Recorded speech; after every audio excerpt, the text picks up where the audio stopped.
อันนี้คือวัดสมัยก่อนวัดว่าวัดเวรุวัน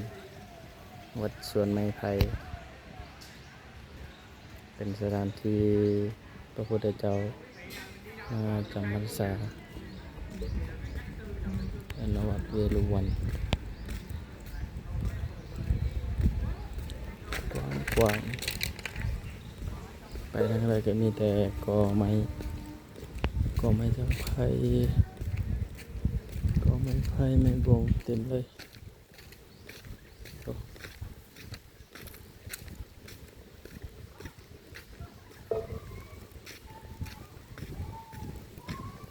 ไผ่ผู้ใดมาเขาคิดจะกูดในต้องได้แวะวัดเวรุวันต้องได้มาให้เห็น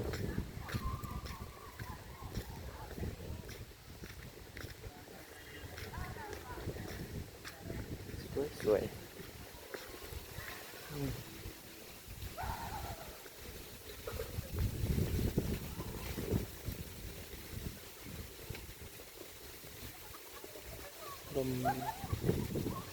ลมสิพัดเย็นอากาศเย็นด้วย